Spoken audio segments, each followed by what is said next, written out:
y hermoso tu aspecto. Entonces, este texto tiene tantas cosas preciosas, yo quiero citar solamente un par de ellas. La primera, como dije, la iglesia verdadera, reconoce, discierne la voz del Señor entre mil voces. Cuando el Señor ama, sabe que no es su propia voz, la voz de su mente, la que está escuchando. Cuando Él llama, sabe que no es la voz del diablo, es la voz del amado. Él está hablando.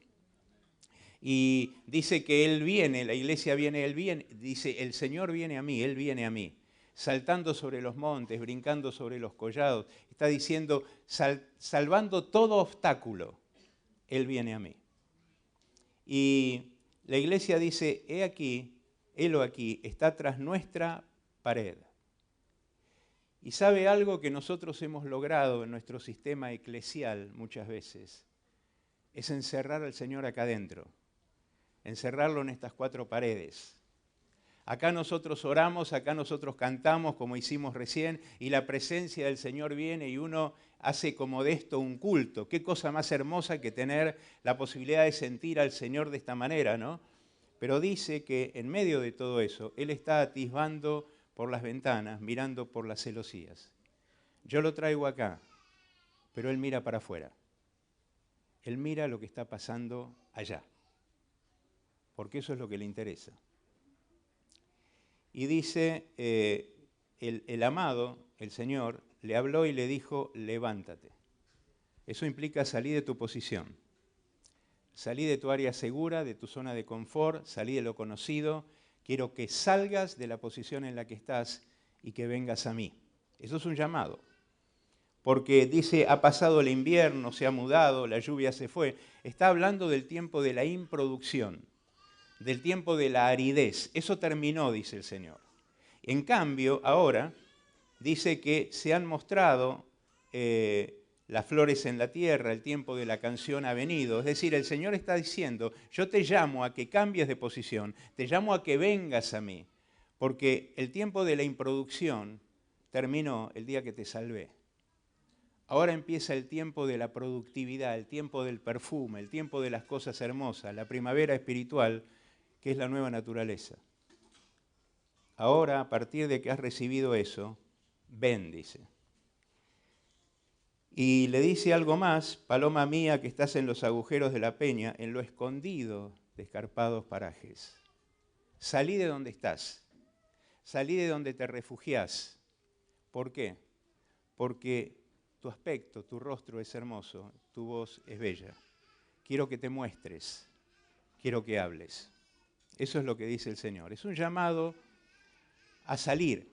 Es un llamado a mostrarnos, es un llamado a participar de la obra. Y en el cantar, la iglesia, capítulo 2, la iglesia todavía está muy inmadura, está gozando de los beneficios de la nueva vida, pero está muy inmadura. Y en el versículo 16 del capítulo 2 le dice, mi amado es mío y yo suya.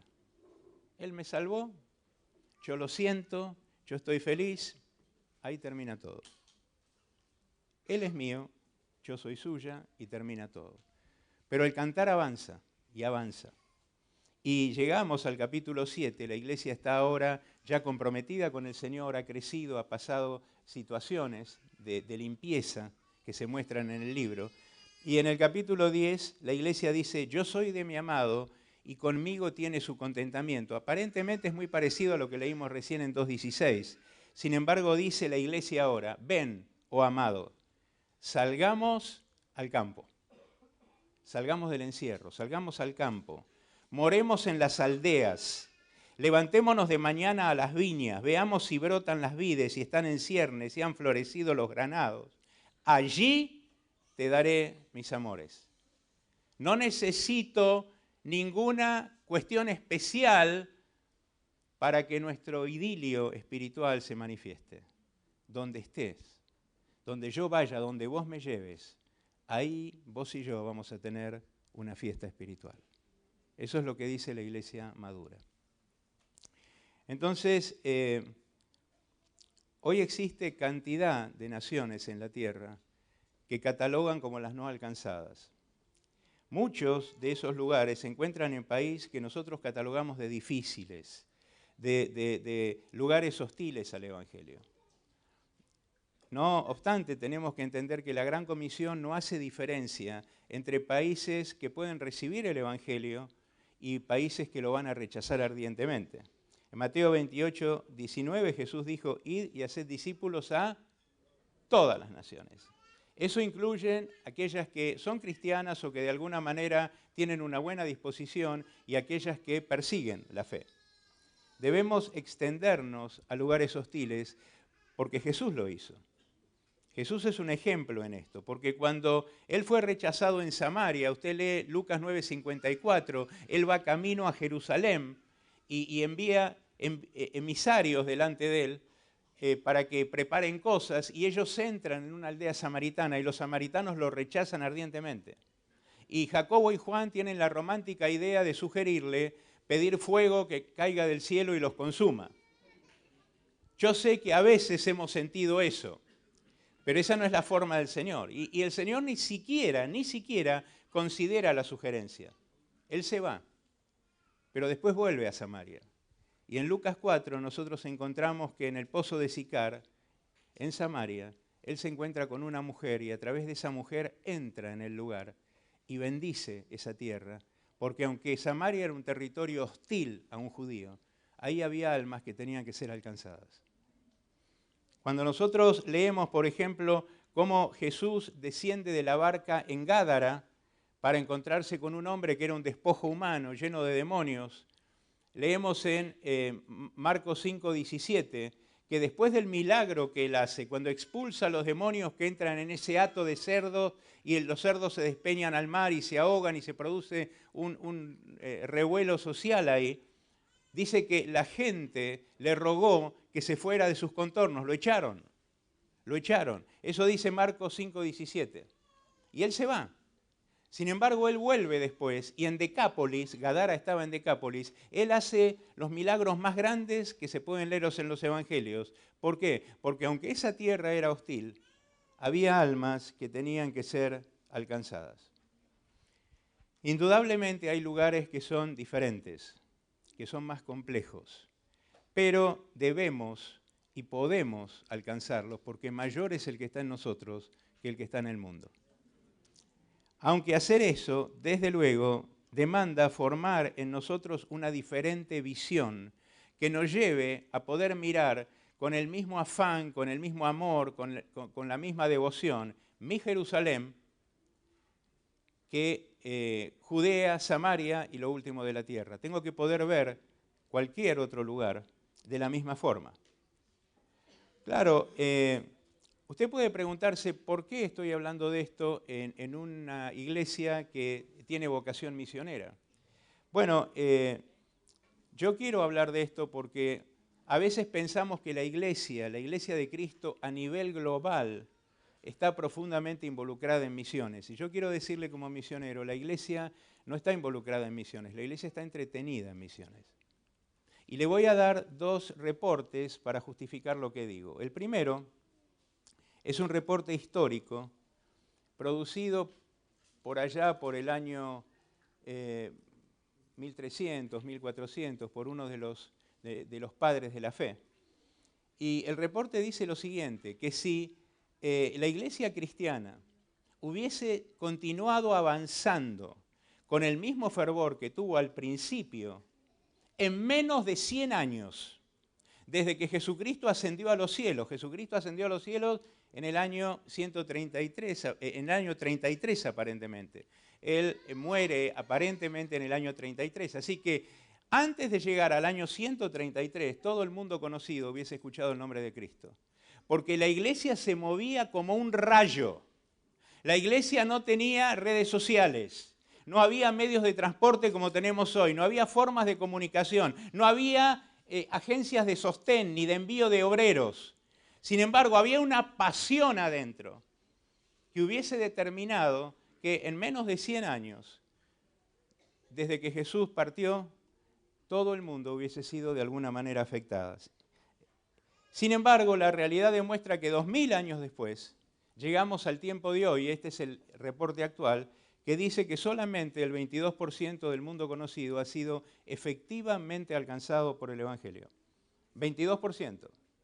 El 32% ha sido de alguna manera tocado por el Evangelio. Es decir, no hay iglesias establecidas, no hay una obra sostenida, sin embargo ha habido movimientos evangelísticos, hay gente que ha escuchado, pero no puede pensarse en que lo que se hizo constituye un testimonio fiel del Evangelio. Usted sabe, Mateo 24:14, Jesucristo dijo, va a ser predicado este Evangelio del reino a todas las naciones para testimonio a ellas y entonces vendrá el fin.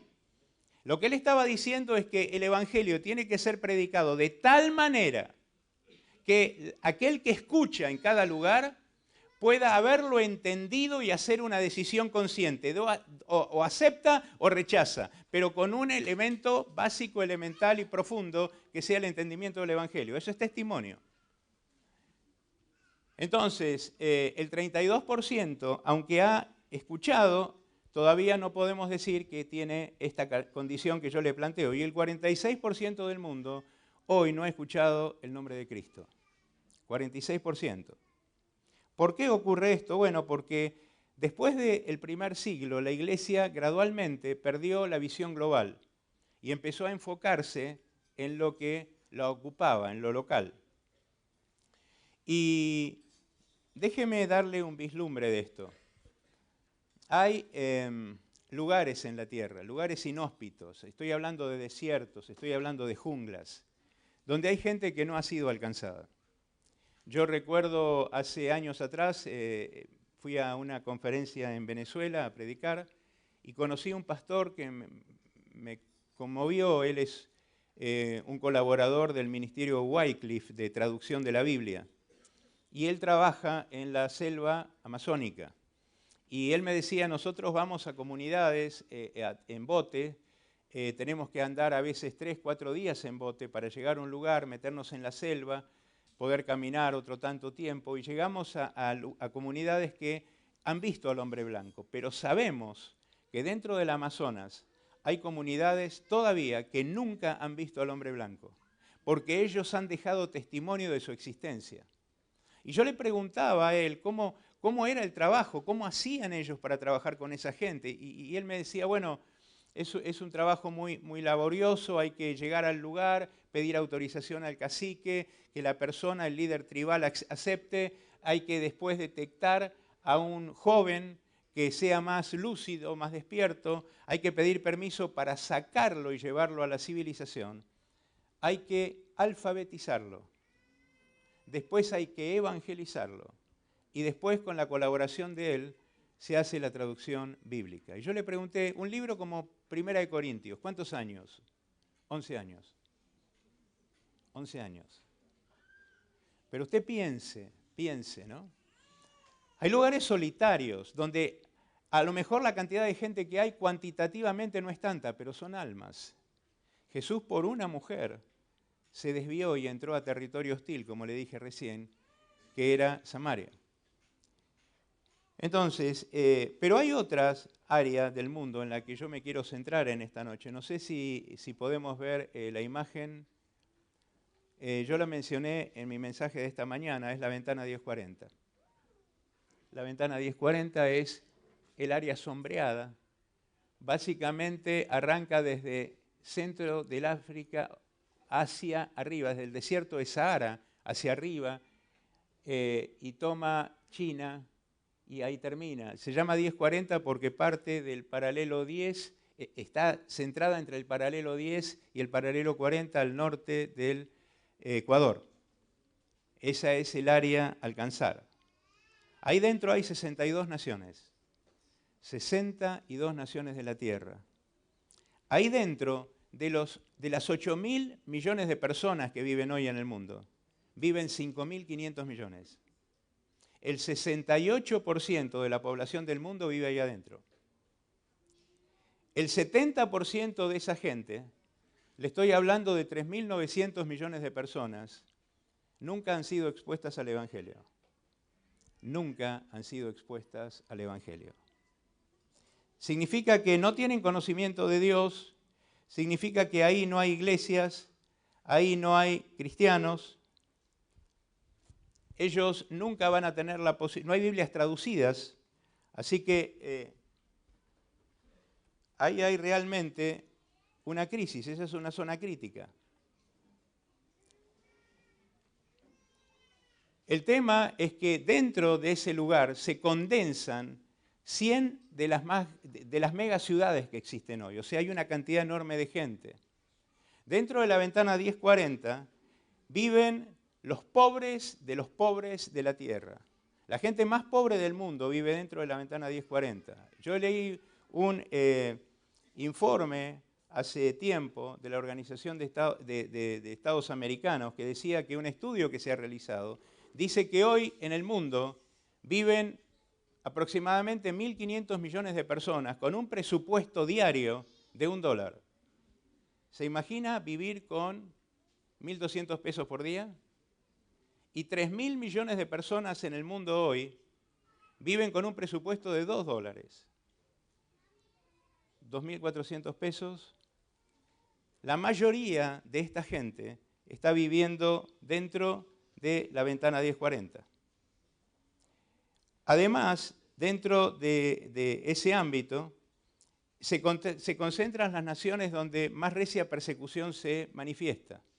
Los países de la ventana 1040 son países que en general o tienen regímenes comunistas o tienen regímenes islámicos.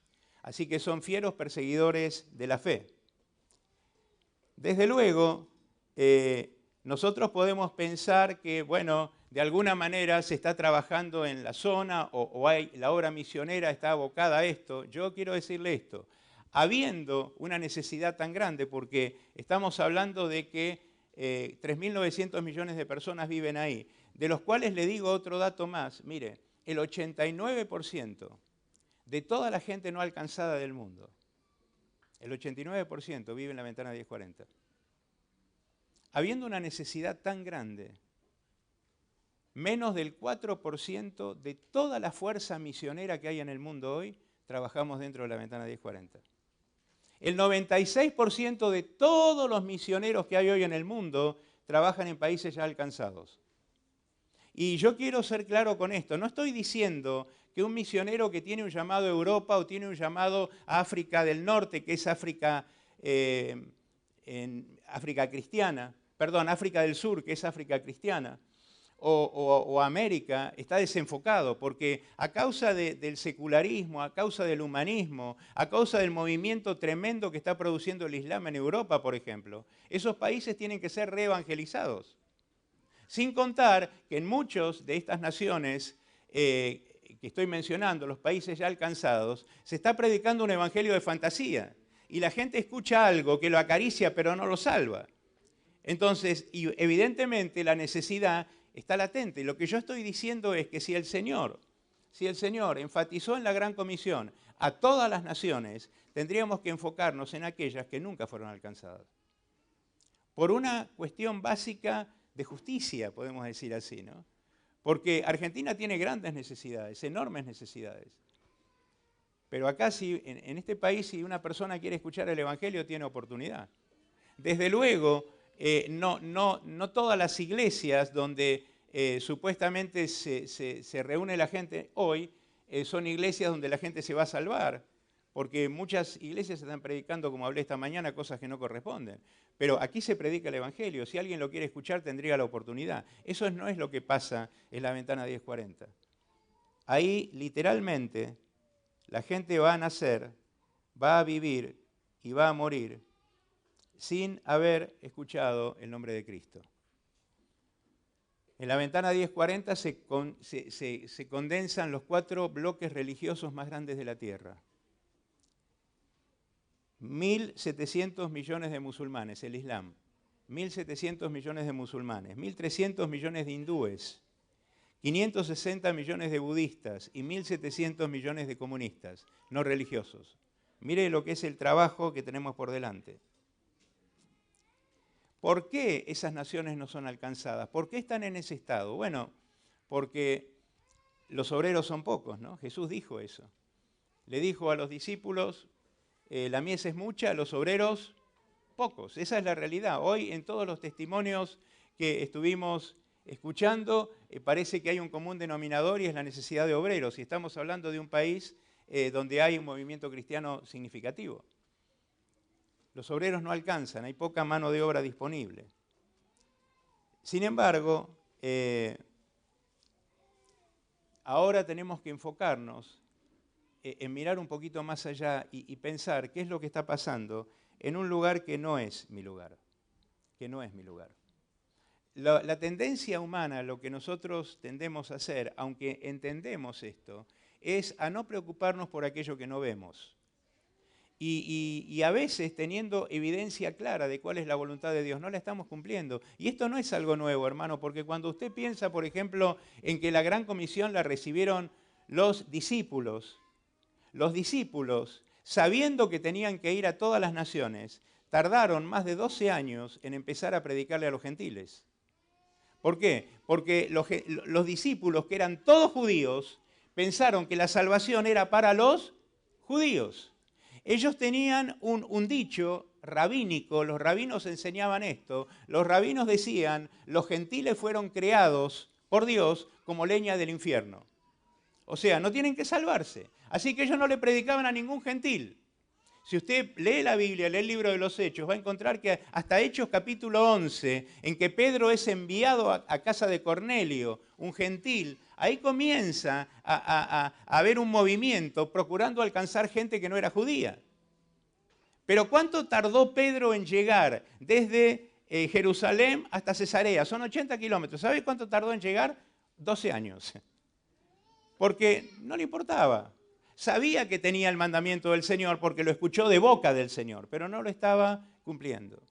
Y a veces nosotros sabemos que tenemos que extendernos más allá de nuestras fronteras, pero no lo hacemos. ¿Por qué no hay obreros? ¿Por qué no hay obreros? La mies es mucha, los obreros pocos. ¿Por qué no hay obreros? Bueno, hay muchas razones, yo solamente voy a considerar dos. La primera de las razones es que estamos enseñando mal. Y yo quería hablar esto porque estoy hablando a pastores en esta noche. Y yo creo que mucho de la importancia que se le dé a la labor depende de cómo nosotros encaremos, cómo visionemos la labor y cómo la enseñemos. Esto es vital. Cuando Jesús ordena en la Gran Comisión, id y haced discípulos, Él estaba hablando con discípulos. Estaba hablando con discípulos y a los discípulos Él les dice, hagan más discípulos. ¿Por qué? Porque si usted ve desde Génesis capítulo 1, cuando el Señor empieza a crear, dice que todo lo crea según su especie. Es decir, Él empieza a crear y crea árboles de limones que no iban a dar sandías.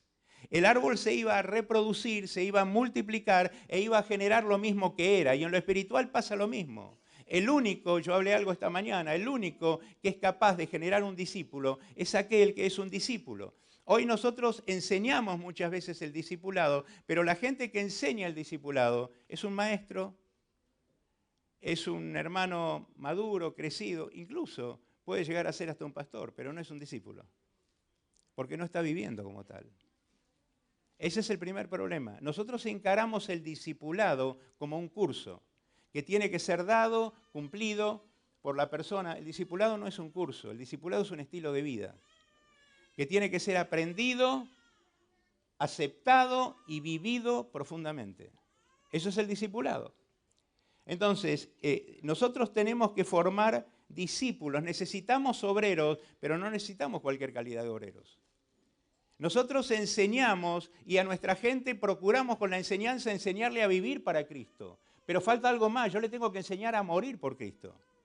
Yo tengo que enseñarle que Él va a lugares donde tal vez no vuelva más. Y si eso ocurre, no pasó nada raro, solamente cumplió lo que fue llamado a cumplir. Cuando usted lee, por ejemplo, la primera carta del apóstol Pedro, escrita en un contexto de persecución, llegando al fin del primer siglo, Pedro está escribiendo y sabe lo que está pasando con la iglesia, sabe lo que está pasando con la gente. Él está bajo persecución. Y en el capítulo 3 él dice, no se entristezcan, no se pongan mal, como si alguna cosa extraña les estuviera aconteciendo. Lo que está diciendo es, la persecución iba a venir y está viniendo. Esto es lo que tiene que ocurrir. Pero ese era el criterio que había al principio. había un entendimiento de que el Evangelio implica muerte. Nosotros hoy muchas veces, yo hablé algo esta mañana, nosotros hoy muchas veces en el afán de conquistar el corazón de la gente, de que la gente venga a Cristo, le hacemos un montón de promesas llenas de bendiciones. Cuando bíblicamente hablando yo invito a una persona al Evangelio y la estoy invitando a morir, porque en primer lugar va a tener que morir a todo lo que tenga, a todo lo que sea, a todo lo que es. Y en segundo lugar, va a tener que estar dispuesto a entregar absolutamente todo por el Señor, incluso su vida. Entonces, hay un mal entendimiento. Pareciera que todo lo que tiene que ver con el sufrimiento por causa de la fe tiene que ser evitado. ¿Por qué? Porque yo soy un hijo de bendición, tengo que heredar bendición y parece que la tribulación no es una bendición. Sin embargo, yo leo Santiago capítulo 1 y él dice que nosotros tenemos que estar gozosos cuando nos hallemos en diversas pruebas, sabiendo que la tribulación produce algo, hay un efecto maravilloso. Sin embargo, no la enfocamos así. Parece que el pensar que yo voy a padecer por causa del nombre de Cristo, yo lo he leído, yo lo entiendo, pero no estoy dispuesto a vivirlo. Usted mire lo que hacemos, ¿no? Nosotros leemos las biografías de los mártires, los alabamos, los enseñamos en los seminarios, les levantamos estatuas o tumbas muy llamativas. Hacemos de todo, pero no los imitamos. Entonces tenemos que pensar que dentro de lo que se enseña en el Nuevo Testamento, la tribulación es un tópico presente. Si usted busca en una concordancia bíblica las palabras tribulación, persecución, lucha y palabras derivadas, sinónimos, se encuentran más de 70 veces. ¿Por qué? Porque eso es lo que debe pasar. Entonces, yo tengo que empezar a formar en la gente un espíritu de sacrificio. Usted tiene que formar a su gente sabiendo que va a sufrir por causa de la fe y que eso no es una vergüenza, eso es un honor. Porque cuando usted lee las bienaventuranzas, Mateo capítulo 5, verso 11, el Señor dijo, bienaventurados sois, cuando por mi causa os persigan y os vituperen y digan toda clase de mal contra vosotros mintiendo, gozaos y alegraos. En el original dice, salten de alegría, porque vuestros nombres están considerados dentro de la lista de héroes, ¿no? Porque así persiguieron a los profetas que fueron antes de ustedes. Lo que está diciendo es, alégrense cuando eso pase. Entonces, tenemos que enseñar con una perspectiva diferente. Yo hablaba en la hora del almuerzo con unos hermanos y les decía esto, nosotros tenemos que evaluar, y esto es un testeo que puede hacer cada uno a nivel personal, y nadie más que uno, ¿hasta dónde nosotros estamos dispuestos a llegar con nuestra fe? ¿Hasta dónde? Porque yo hablo de comprometerme con Cristo, yo le canto que le entrego la vida a Cristo, pero ¿hasta dónde estoy dispuesto genuinamente a comprometerme? ¿Hasta dónde estoy dispuesto a sufrir, a entregar la vida? Mire, contaba hoy al mediodía un caso que tuvimos nosotros en nuestra organización, un matrimonio joven, con un hijo de 12 años, 30 y pico de años el matrimonio. Yo los conocía, eran promotores misioneros en nuestra organización. Los dos con un llamado a Turquía muy fuerte, se prepararon por años, fueron a Turquía, habían estado 1 año y medio en Turquía. Y yo estaba predicando en cierto lugar y me llega un mensaje diciendo, lo internamos a fulano, está muy grave, orá por él. Yo termino de predicar y recibo otro mensaje, acaba de partir. 30 y pico de años, murió en Turquía. Y la esposa lo enterró en Turquía. Y yo me preguntaba esto, Dios preparó a este hombre por años, para que vaya a predicar a Turquía. Sin embargo, en 1 año y medio, él no puede haber aprendido la lengua de una manera tal que le permitiese fluidamente predicar el Evangelio. Estoy seguro que no. Entonces uno se pregunta, ¿lo que Dios necesitaba era un predicador o una semilla? Que fuese ahí y se sembrase. ¿Se acuerda de Juan 12:24? si usted lo conoce. Entonces, nosotros entramos a la obra con un entusiasmo y pensamos que vamos a llegar y que vamos a predicar porque Dios nos mandó a eso y que se van a congregar un montón de gente y que van a pasar cosas maravillosas. Y si Dios lo único que quiere es llamarme para que muera, ¿no lo pensó? Yo lo pensé. Si lo que Él necesita es una persona que vaya allá y se siembre solamente, de esa manera.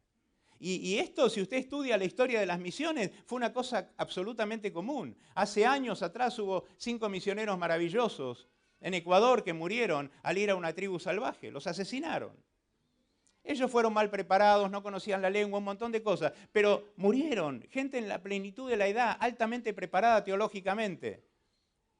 Uno dice, ¿se equivocó Dios? ¿Por qué Dios hizo eso? A partir de la muerte de estos 5, hubo un movimiento mundial, porque cantidad, cientos y cientos de jóvenes se levantaron en todo el mundo con pasión misionera. Dios hace lo que quiere de la manera que Él quiere. Entonces, si yo le digo a Él que mi vida es suya, si yo le digo a Él que reconozco su soberanía, significa que Él manda y yo obedezco. Y ahí está todo. Tenemos que enseñar de una manera diferente, tenemos que mostrar cuál es la realidad del Evangelio. Jesucristo dijo claramente, el que guarde, el que retenga su vida, la perderá. El que pierda su vida por causa de mí, del Evangelio, ese la hallará. Lo que está diciendo es, aquel que realmente guarda su vida para no sufrir de ninguna manera. Aquel que no quiere padecer por el nombre de Cristo, aquel que no quiere ser socialmente rechazado, ni perder beneficios, ni ser humillado por causa de su fe, ese va a perder la vida. Pero aquel que hipoteque su vida, que se comprometa a tal profundidad que le diga al Señor, todo es tuyo, haz conmigo lo que quieras, ese va a ganar la vida. Lo que está diciendo el Señor es, de alguna manera, en la vida de fe hay algo que perder. Y yo tengo que resolver qué estoy dispuesto a perder. Pero no hay una vida de fe sustentable, sostenida, sin pérdida de algún tipo. El tema es que a nosotros se nos enseña que perder es de tontos. Pero hay un principio medular del Evangelio, plasmado precisamente en el Nuevo Testamento, que nos hace ver que para ganar hay que perder. Si yo no pierdo, no gano. Tengo que enseñar de una manera diferente. Nosotros necesitamos obreros en el campo misionero, pero necesitamos gente que se la aguante. Se lo digo clarito. Gente que se la aguante. Que vaya allá y que llore todo lo que tenga que llorar, pero que llore delante del Señor. Y cuando se levante, que le ponga una sonrisa, cara recia al diablo y que haga lo que tiene que hacer. De eso se trata. Hay que enseñar diferente. Esa es una de las razones por las cuales no hay misioneros en el campo. La segunda razón es porque la gente es llamada y decide no ir. La gente no quiere ir, entonces no va. Hace unos años atrás, pocos años atrás, leí un reporte producido por una serie, un conjunto de agencias misioneras internacionales, que decían que se ha verificado que por lo menos de todos los nacidos de nuevo que hay en el mundo, por lo menos el 1% tiene un llamado misionero comprobable, 1%. Esa misma estadística decía que en el mundo el 12% de la población mundial eran personas nacidas de nuevo. Si hoy hay 8.000 millones de personas, significa hay 960 millones de personas en la Tierra que son nacidos de nuevo. Si el 1% tiene un llamado misionero, significa que tendría que haber más de 9 millones de misioneros hoy. ¿Y sabe cuántos hay en el mundo, sumando todas las agencias de envío que existen?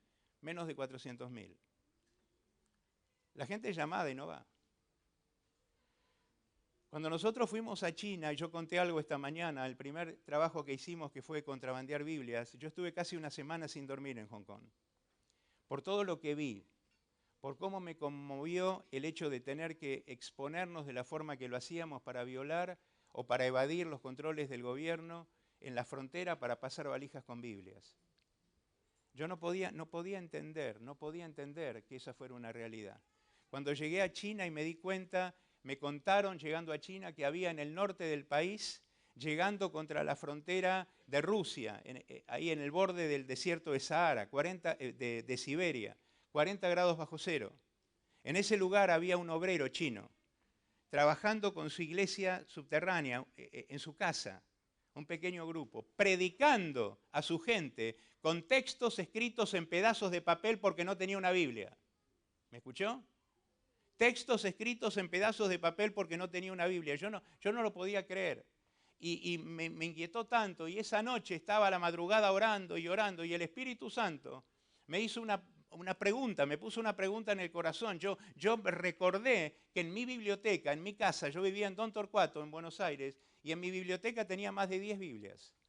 Diferentes versiones, diferentes traducciones, diferentes lenguas incluso. Y el Señor me dijo, todo lo que tenés ahí, produce, porque acá no tienen ni una, y gimen por tenerla. Entonces, ¿sabe? Impresionante, ¿no? Y esa misma noche, mientras yo estaba orando, yo tenía 45 años cuando llegué a China por primera vez, 45 años. Tenía 5 hijos ya, después nació Milagros. Y le dije, Señor, vos sabés que nosotros estamos acá, vos sabés que yo te voy a obedecer. Pero ¿por qué nosotros? ¿Por qué nosotros? Vos tenés gente mejor preparada, tenés gente que conoce la lengua, tenés gente que tiene apoyo financiero, tenés tanta gente mejor. Y el Espíritu Santo me llevó a Lucas 10, la parábola del buen samaritano, y me dijo, yo llamé al sacerdote, y pasó de largo. Y llamé al levita, y pasó de largo. Por eso estoy llamando samaritanos. Y yo glorifiqué a Dios, porque dije, aunque no fui tu primera opción, y aunque solamente califico como samaritano, te doy gloria, porque me miraste. La gente es llamada y no va. Es llamada y no va. Trata de cambiar figuritas con Dios. No voy a ir ahí, pero ¿sabes qué? Voy a hacer esto, me voy a comprometer en aquello, pero no es lo que te estoy pidiendo. Esa es la segunda razón que yo veo por las cuales hoy nos está respondiendo a Dios de la manera que deberíamos, y por esa razón no hay los obreros que tendrían que haber. Entonces, estamos viviendo un tiempo de crisis, hermano, entienda. A nivel espiritual hay una crisis. La iglesia está en decadencia. Y esto no es algo nuevo, porque históricamente, en la vida, en los 2000 años de vida que ha tenido la iglesia pasó periodos de decadencia. Usted piense, años 33, cae el Espíritu Santo, Pentecostés, algo impresionante, la gente encendida en fuego. Comienza la obra, ponen Jerusalén de cabeza, los azotan, los silencian, pero no logran silenciarlos. Y llenan Jerusalén de la doctrina, como dice Hechos capítulo 4. Un movimiento impresionante. Pero sin embargo llegamos 60 años después, fin del primer siglo. Y usted lee la carta que el Espíritu Santo envía a la iglesia en Éfeso, Apocalipsis capítulo 2, y el Señor le dice, tengo contra ti que has dejado, no que has perdido, Cuando uno pierde algo no sabe dónde lo dejó. Cuando uno lo deja es un movimiento voluntario para abandonar algo. Has dejado tu primer amor. ¿Dónde quedó Pentecostés? Estaban en un periodo de decadencia. En la misma época, fin del primer siglo, se escriben las cartas de Juan. Y en la primera carta de Juan usted lee y no hay doctrina nueva. Todo lo que Juan presenta ahí es lo que antes se había hablado. ¿Por qué? Porque Juan está tratando de volver a la iglesia al principio. Por eso dice, Dios es amor, dice, Dios es luz. No hay nada nuevo en eso. Pero la iglesia estaba enfrentando una decadencia muy marcada. Hay momentos en que eso se produce. Y desde el siglo pasado, ha comenzado un periodo de decadencia de la iglesia, donde hay mucho ruido, que de alguna manera marea a la gente, la desenfoca, pero hay poca sustancia. Y si usted piensa que lo que digo no tiene realmente razón, yo le pido por favor que usted lea los primeros 6-7 capítulos del libro de los Hechos y después compare esa realidad con la nuestra.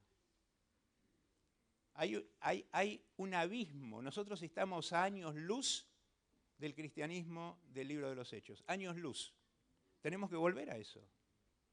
Porque Dios es el mismo, la palabra de Dios es la misma, el espíritu que tenemos nosotros es el mismo que tuvieron los apóstoles, el Dios que nos llamó es el mismo, pero el resultado no es el mismo. ¿Sabe por qué? Porque en todo lo que tiene que ver con esto hay una variable que no se considera y es el estilo de vida. No vivimos como ellos. No vivimos como ellos. Entonces hay mucho ruido, pero no hay aquello que nosotros necesitamos. Y le voy a dar algunas referencias. La Iglesia en la Unión Europea está enfrentando una decadencia muy grande. Nosotros, yo le comenté esta mañana, fuimos pastores de la Iglesia Internacional en nuestra ciudad en China y teníamos mucha gente de Europa también teníamos en la iglesia, ¿no? Y una hermana que estaba con nosotros viajó a Inglaterra, a su lugar, porque ella era inglesa, viajó allá de vacaciones y cuando volvió trajo una foto panorámica de su ciudad. Y en la foto se veía un montón de edificios grandes, tipo galpones o algo así, que arriba tenían la media luna y la estrella, símbolo musulmán, eran mezquitas. Yo dije, wow, qué cantidad de mezquitas. Y me dijo, no, eso no es lo grave. Lo grave es que hace pocos años, en vez de este símbolo, en esos edificios había cruces. Eso es lo grave. Entonces, la iglesia está perdiendo influencia. La iglesia está perdiendo espíritu. La iglesia, si no recupera el estilo de vida que Dios demanda, no tiene respaldo de Dios. Y eso es lo que está pasando. Entonces, naciones que históricamente eran cristianas, Francia, Inglaterra, España, etc., hoy son naciones con una presencia altísima de musulmanes. Comentaba con algunos de los hermanos hace un rato que vi un video que decía que en Inglaterra solamente hay 3.000 mezquitas. 3.000 mezquitas. Yo lo comenté esta mañana lo que me dijo un alemán de lo que estaba pasando en Alemania con los musulmanes. Es algo, hay un movimiento tremendo y la iglesia está embelesada en no sé qué y no está reaccionando. Nosotros tenemos que abrir los ojos, darnos cuenta, esto es una guerra. Hermano, el ministerio no es un paseo de vacaciones. El evangelio es una guerra a muerte. Porque enfrentamos las fuerzas del infierno. Cuando usted se levanta y entra a un lugar donde hay gente perdida, el diablo va a defender lo que era de él. Lo va a defender con garras y dientes. Y cuando usted va a un país, por ejemplo, un país donde no hay testimonio cristiano, se va a levantar el infierno. Pero, ¿qué nos asombra? Usted lea Hechos capítulo 19, el apóstol Pablo yendo a predicar a Éfeso. Éfeso. ¿A qué persona en su sano juicio se le podría cruzar por la cabeza ir a Éfeso? Éfeso tenía un ambiente espiritual horrible. Usted lee y dice que había en las calles exorcistas ambulantes, es decir, había tantos endemoniados en la ciudad que había gente en la calle echando fuera demonios. Estaba el templo de la gran diosa Diana, la guardiana de Asia.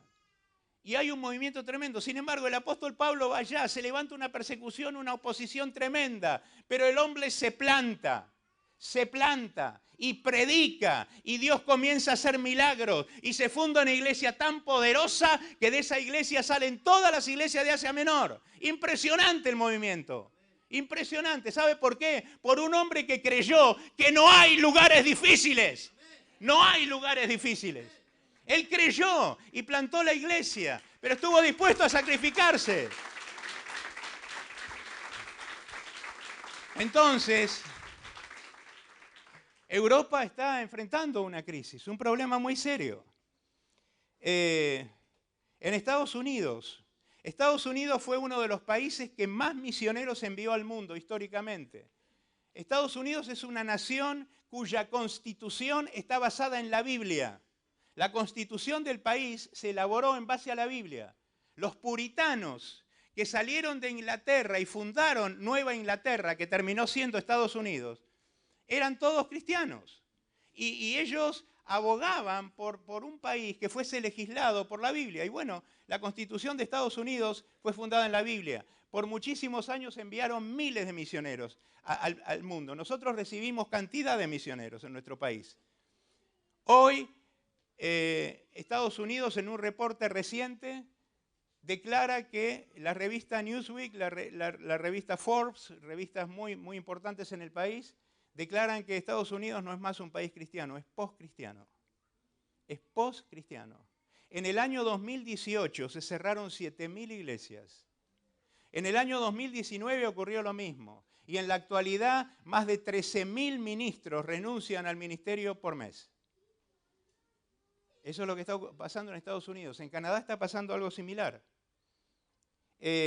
¿Qué está pasando en el subcontinente americano? ¿Qué está pasando con nuestras iglesias latinas? Bueno, le digo, nosotros tenemos países, por ejemplo, Guatemala, Honduras, Nicaragua, 60% de la población del país cristiana, 60%. Brasil, Colombia, Costa Rica, 35% de la población cristiana. Panamá, Chile, Venezuela, Bolivia, alrededor del 20%. Argentina, 17%. A la luz de estas estadísticas uno dice, esto es fantástico, porque las congregaciones están creciendo muchísimo. Sin embargo, estudios antropológicos, hechos por gente que no cree, pero estudios fidedignos, declaran que curiosamente los países más cristianos son los países donde más prostitución, más tráfico humano, más drogadicción, más violencia política se manifiestan. Y la conclusión es, Latinoamérica es cada vez más cristiana y más corrupta. Hay decadencia. Esa es la realidad. Entonces, hermano, tenemos que entender, es un tiempo donde tenemos que abrir los ojos, tenemos que despertar. Cristo, a la luz de todo lo que está pasando, Cristo puede venir en cualquier momento. Entonces yo quiero que usted se piense en esto por un momento. En el libro de Miqueas, capítulo 6, verso 6, dice, ¿con qué me presentaré delante de Jehová? ¿Con qué me presentaré delante de Jehová? Y yo quiero que vos te preguntes, ¿con qué nos vamos a presentar delante del tribunal de Cristo? ¿Con resultado, con fruto o con excusas? ¿Con qué nos vamos a presentar delante de Él? Él llama. Y Él nos llama a todos. Entiéndame, hermano, vuelvo a repetir lo que dije al principio. Yo sé que ustedes están comprometidos en la obra. Pero lo que le quiero decir, en el tiempo que nosotros vivimos, se demanda de nosotros más. En este tiempo no alcanza con tener fe. Nosotros tenemos que tener una fe temeraria, dispuesto a todo. Yo le voy a contar algo que es histórico, pero que va a servir para ilustrar lo que le estoy diciendo. Cuando usted lee, por ejemplo, el mensaje a la iglesia en Esmirna, que yo mencioné esta mañana, el tiempo es alrededor del año 200, ese mensaje representa a la iglesia en ese tiempo, la iglesia está enfrentando una fiera persecución. Sin embargo, la iglesia, en medio de la persecución, quiero decir, en medio de los obstáculos, prevalece. En el año 250 hubo en Cartago una peste muy grande y la gente moría por miles. Nadie quería atender a los enfermos porque aparentemente la enfermedad era altamente contagiosa. Dentro de la comunidad cristiana, escuche, en un momento en que la iglesia estaba bajo una terrible persecución, dentro de la comunidad cristiana se levantó un grupo que se dieron en llamar los parabolani. Parabolani significa los que se juegan o los que se atreven. Los parabolani fueron los únicos que se atrevieron a atender a los enfermos. Nadie quería ir a ellos. Las parabolani iban, los alimentaban, los atendían en la enfermedad y cuando morían los enterraban. Esa gente, muchos de ellos murieron por ese ministerio. Pero esa gente entendió lo que el ministerio implicaba. ¿Entendió? Y lo cumplió. Entonces, tenemos que pensar, Dios nos llama a una clase de fe que tal vez nunca antes nosotros pensamos que podía ser la demanda natural. Él nos llama a entregarlo todo. Eso es lo que tenemos que tener en cuenta. Tenemos que cambiar el enfoque y cumplir el llamado de Dios. Desde luego, nosotros podemos ver la realidad que yo planteé recién, bueno, todo lo que pasa en la ventana 1040. Yo puedo incluso orar por todo lo que está pasando en la ventana 1040, pero si yo voy a orar, tendría que tener al menos la disposición que tuvo Isaías de decir, heme aquí, envíame a mí. Porque orar pidiendo que Dios mande a otro no sirve. Se supone que yo tendría que orar para decirle, Señor, yo soy materia dispuesta, Vos mandá al que quiera, pero yo soy materia dispuesta. Si te sirve esto, es tuyo. Si te sirve esto, es tuyo. Entonces, mire, en el interior de China hay lugares, nosotros hemos caminado por el interior, en muchos lugares, en el interior hay lugares donde la gente nunca escuchó Yesu Chitu, Jesucristo. Shanti, Dios, nunca escuchó, no sabe lo que es. Yo una vez hablé con alguien o mencioné algo y me dijeron, ¿qué es una calle? ¿No? Y uno se ríe y dice, pero ¿sabe lo que demuestra eso? Esta gente no tiene ningún conocimiento. En China hay más de 500 etnias, grupos humanos, con costumbres diferentes, lenguas diferentes. Más de 280 no fueron alcanzadas, más de 280. India, 2.500 etnias, 2.200 no fueron alcanzadas. Indonesia, escuche esto, Indonesia tiene 1.100 etnias. Indonesia es un país formado por 17.000 islas, 6.000 de las cuales son deshabitadas y tiene 1.100 idiomas. ¿Se imagina el reto, el desafío? Etnias, grupos humanos particulares, con formas particulares. Encima, muchos de ellos viven en lugares inhóspitos, lugares donde climas extremos que no cualquiera puede ir. Tenemos que renovar la visión. Países como Afganistán, por ejemplo, Corea del Norte. ¿Pensó? Corea del Norte. El país número 1 en la lista mundial de persecución del Ministerio Puertas Abiertas. Por más de 20 años está en el ranking número 1, el país más inexpugnable. Hoy sabemos por datos oficiosos, no oficiales. La iglesia, en un país que tiene 25 millones de personas, como Corea del Norte, la iglesia cristiana tiene más o menos 500.000 miembros y más de 70.000 están en campos de trabajo forzado por su fe.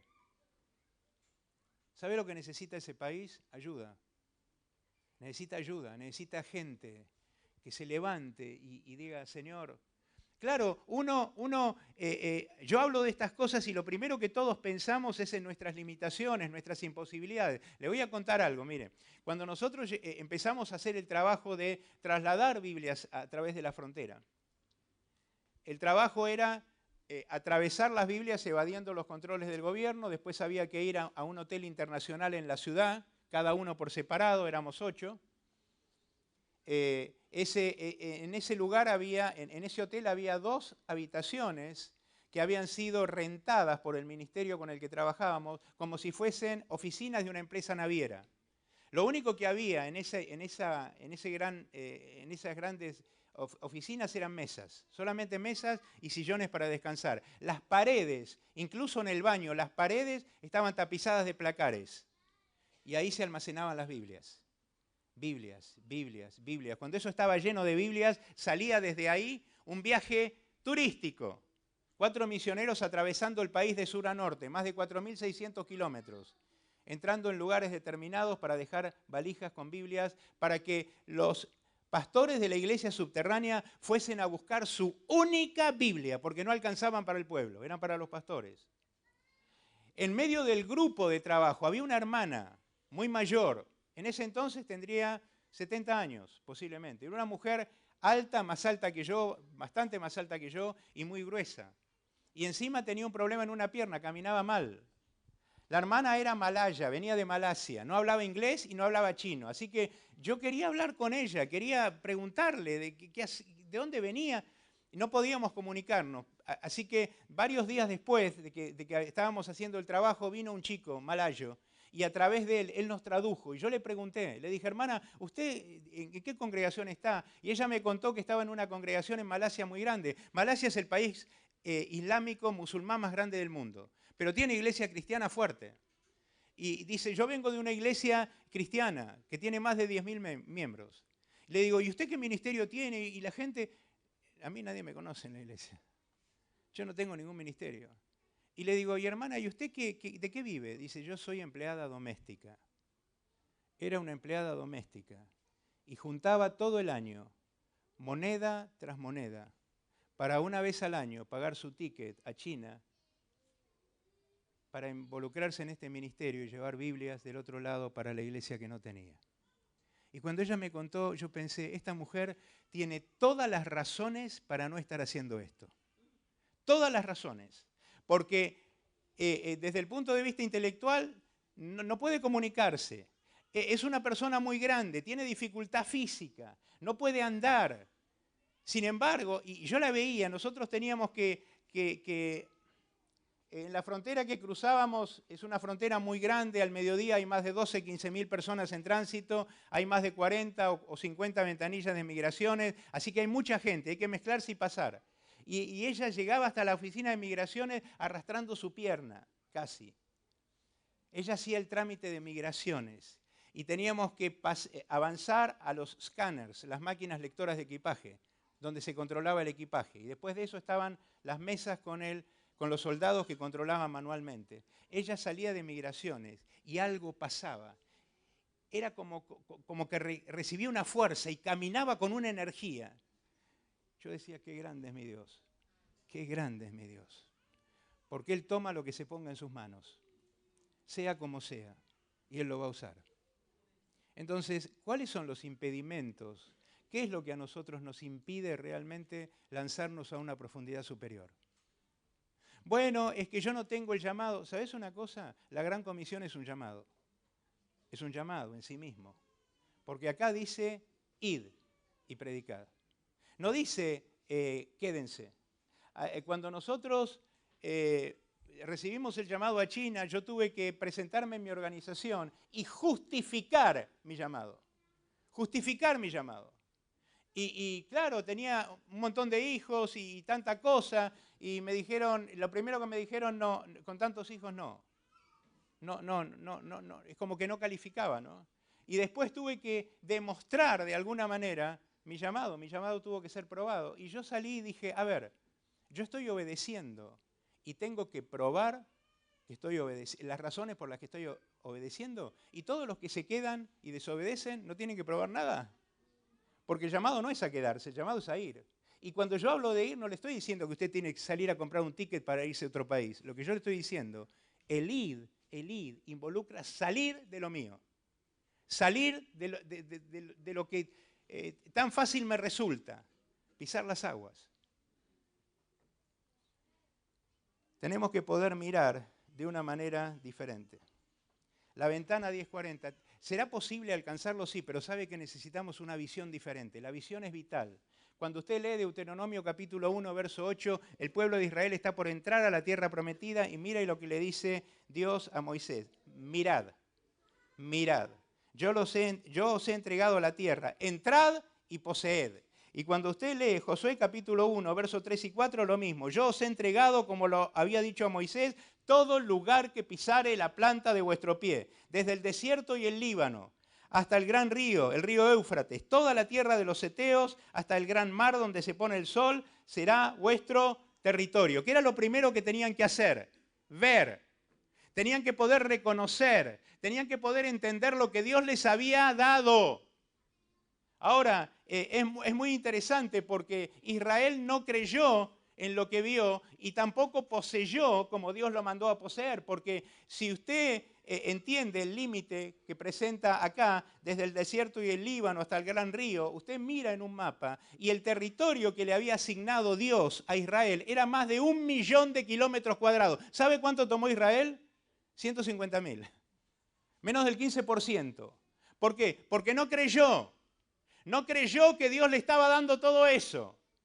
Ahora, yo quiero que, si usted lee, por ejemplo, Josué 18:3, años después, el Señor le dice, a través de Josué al pueblo, ¿hasta cuándo seréis negligentes para venir a poseer la tierra que Jehová vuestro Dios os ha dado? ¿Hasta cuándo no van a tomar lo que yo les regalé?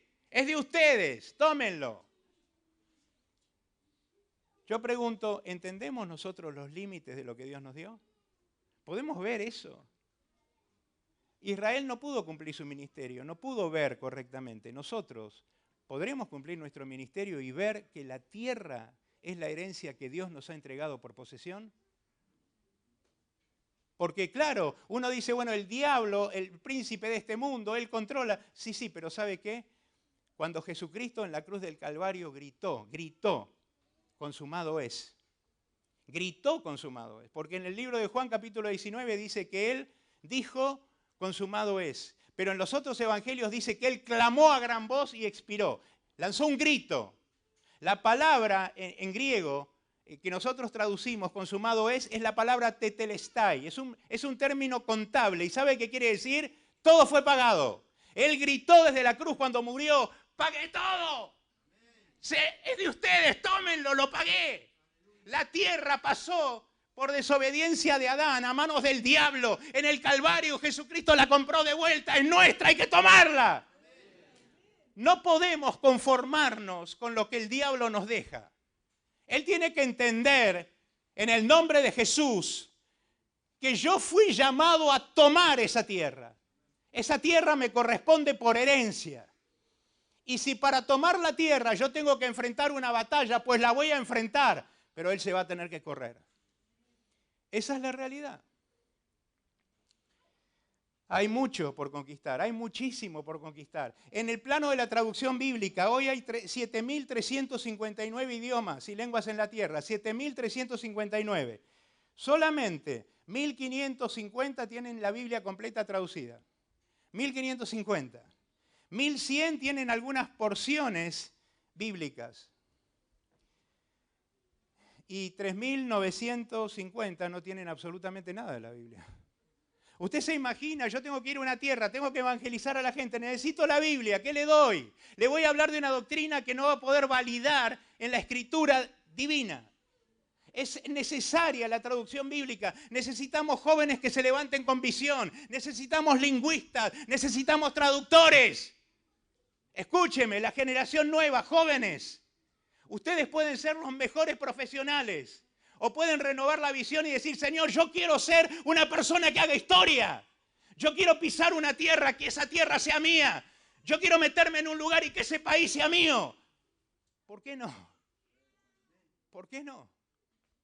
Tengo que renovar la visión y entender que los campos están blancos para la siega. Eso dijo Jesús, ¿no? Los campos están blancos para la siega. ¿Y sabe lo que le dijeron los discípulos? Señor, faltan 4 meses. Falta mucho. Y Jesús les dijo, levanten la mirada. Miren bien. Está todo listo. Debemos orar para que el Señor realmente levante obreros, porque eso es lo que dice el Señor Jesucristo en Mateo capítulo 9. Pero además debemos orar para que los obreros obedezcan. Ahora mire, yo le leo. Mateo 9:36 dice, al ver Jesús las multitudes, escuche esto, al ver Jesús las multitudes, tuvo compasión de ellas, porque las veía como ovejas que no tienen pastor. Jesús se compadeció. En el original en griega dice, la palabra es que se estremecieron sus entrañas. Eso sintió. Un estremecimiento interior viendo a la gente. ¿Por qué? Porque la gente no tenía pastor. No tenía pastor. Entonces, Jesús se involucró. No solamente los vio y tuvo algo dentro, no, Él se involucró con la gente, se mezcló con la gente, porque los vio en su miseria y quiso cambiar su miseria. Hoy hay países en la ventana 1040 donde los padres venden a los hijos para poder comer. Venden a los hijos. Sri Lanka, un país africano, África del Norte, bien arriba. Ese es el primer destino de turismo sexual de los pedófilos. Hay gente, hombres grandes, que viajan allá continuamente, multitudes, a comprar chicos para sus fechorías. Lo único que puede cambiar eso es el Evangelio de Jesucristo. Lo único. Y eso depende de nosotros.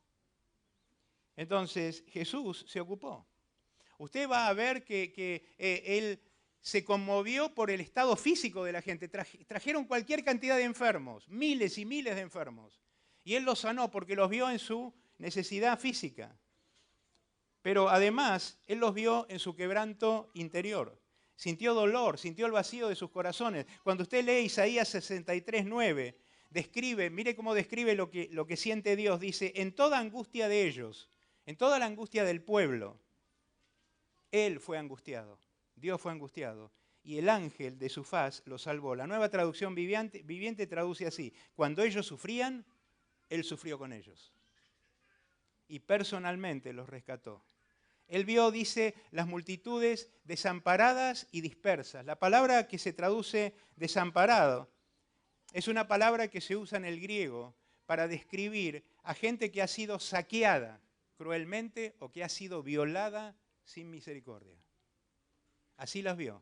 Dispersas, gente que ha sufrido heridas mortales. Jesús ve a la gente en un quebranto, en una ruina indescriptible. Eso fue lo que lo conmovió. Él vio hace 20 siglos esta realidad y se compadeció. Y hoy sigue viendo a la gente, 20 siglos después sigue viendo a la gente de la misma manera y sintiendo la misma compasión. Yo quiero que nos preguntemos, ¿qué siento yo? ¿Qué siente usted? Porque nosotros somos llamados a sentir esa misma compasión. Tenemos que pedir al Señor. Ahora, mire lo que Él dice, Mateo 9:37, ¿no? Él dice, primero, lo que leía antes, dice, la mies es mucha y los obreros pocos. La mies es mucha y los obreros pocos.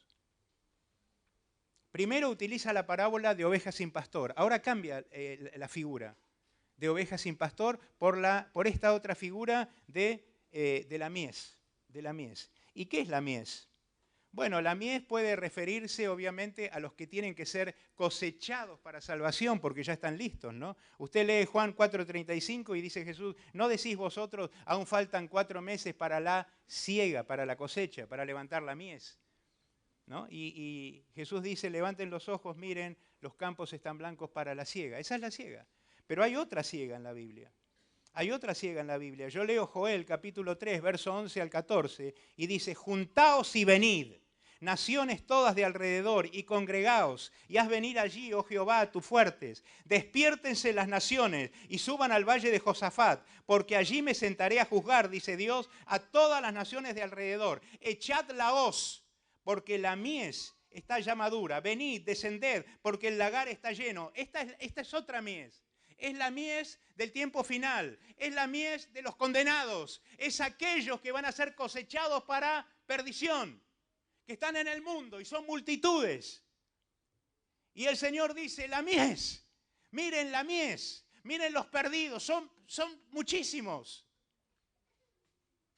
Hace falta, de alguna manera, que nosotros podamos entender lo que Jesús está viendo. Él está viendo gente perdida, no está solamente viendo gente quebrantada en su miseria física o emocional o mental. Está viendo gente caminando al infierno, gente que va a la perdición, irremediablemente va a la perdición. Él ve un campo misionero y ve también este otro campo, el tiempo del fin. Jesús ministró a la gente, tuvo una profunda compasión de ellos, los vio como ovejas sin pastor, caídos, sin esperanza, pero también los vio entendiendo el destino que les esperaba. Vio eso. Y nosotros no podemos perder de vista eso. ¿Usted entiende lo que es la condenación de una persona? ¿Entiende? Segunda de Corintios 5:11, el apóstol Pablo dice, conociendo pues el temor del Señor, persuadimos a los hombres. Otra versión dice, conociendo pues el terror del Señor, persuadimos a los hombres. El infierno. Romanos 12:19, Pablo habló de la venganza de Dios, el tiempo del fin. Hebreos 9:27, es dado al hombre morir una sola vez y después de esto el juicio. El juicio. Es tan fácil perder el sentido del juicio eterno. Es tan fácil que olvidemos eso. Jesús vio que había multitudes inalcanzadas de perdidos. Por eso Él se involucró con ellos, les enseñó, les predicó, los sanó, debido a la condición y debido al juicio que iban a enfrentar. Ahora, después de todo esto, Él dice, los obreros son pocos. Está diciendo, no hay mano de obra. Esto es una crisis, porque hay multitud de gente perdiéndose y no hay mano de obra. ¿Cómo vamos a responder ante esa realidad? Porque los obreros son pocos. Entonces, mire cuál es la forma de Dios. Primero dice, vean, miren, miren. Vean lo que ocurre, vean qué pocos hay dispuestos a trabajar verdaderamente.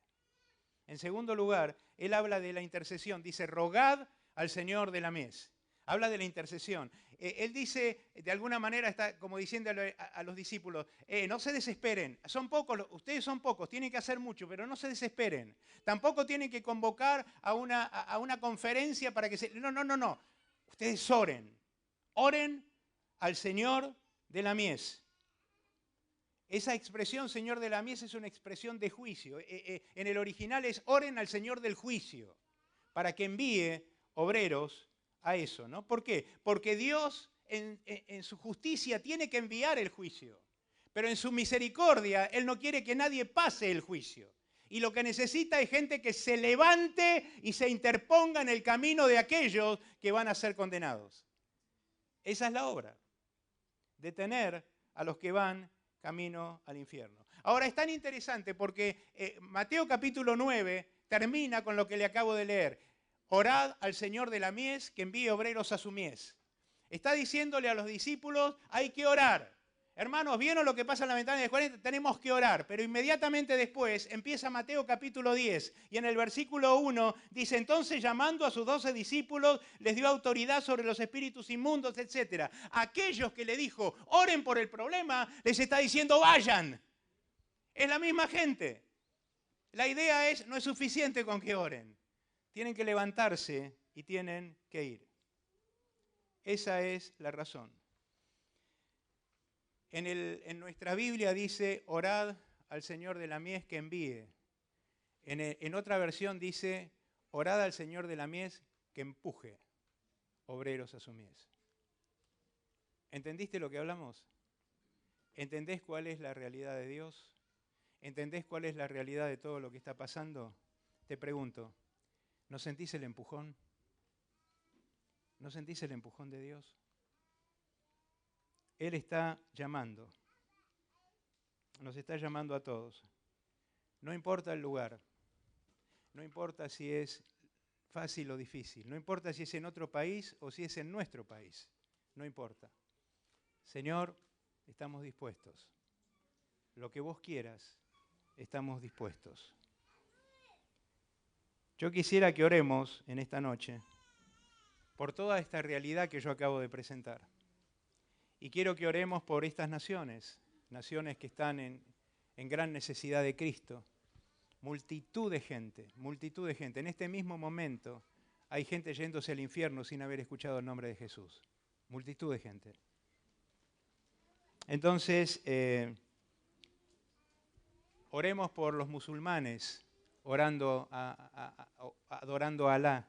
Oremos por los hinduistas, con más de 300 millones de dioses falsos, por los budistas, orando o adorando a Siddhartha Gautama, el Buda. Oremos por los comunistas, adorando al Estado y al hombre. Oremos para que las vendas sean quitadas, para que puedan ver. Pero oremos también para que Él quite las vendas de nuestros ojos y que nosotros podamos ver como ve Él, como ve Dios. A veces nos acostumbramos tanto a los beneficios enormes que tenemos como resultado de la salvación que dejamos de ver como Jesús ve. Nosotros nos gozamos con el Espíritu Santo, pero ¿sabe una cosa, hermano? Yo muchas veces me arrodillo a orar y lo siento llorar. Lo siento gemir por las naciones, por los que van a morir sin haber tenido la oportunidad que nosotros tuvimos. El que tiene oído, oiga lo que el Espíritu dice a la iglesia.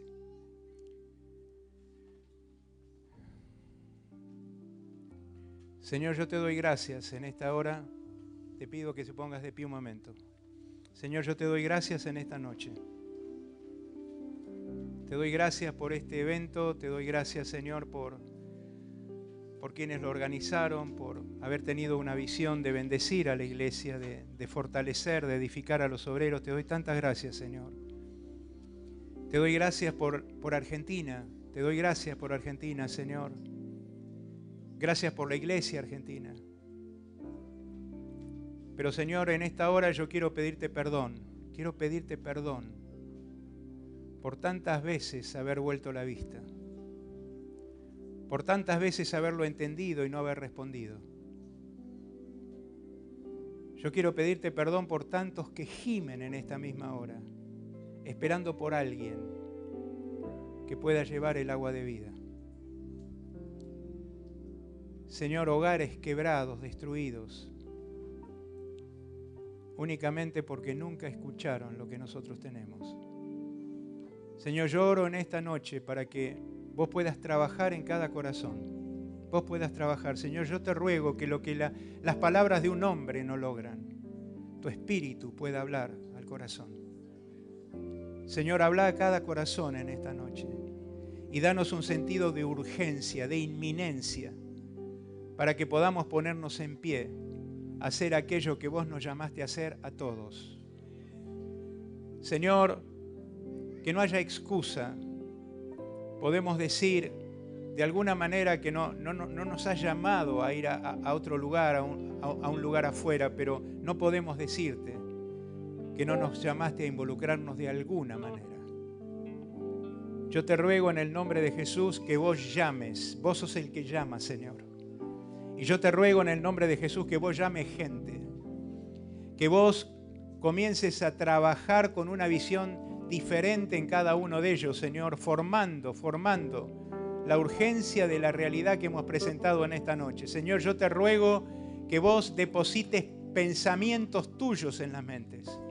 Pensá tus pensamientos divinos a través de la mente de aquellos que vos vas a llamar, Señor, para que se levanten con una carga renovada. Señor, yo oro por una multitud de gente que deje de mirar sus limitaciones personales, sus insuficiencias, sus incapacidades y pueda creer que hay uno que tiene todo.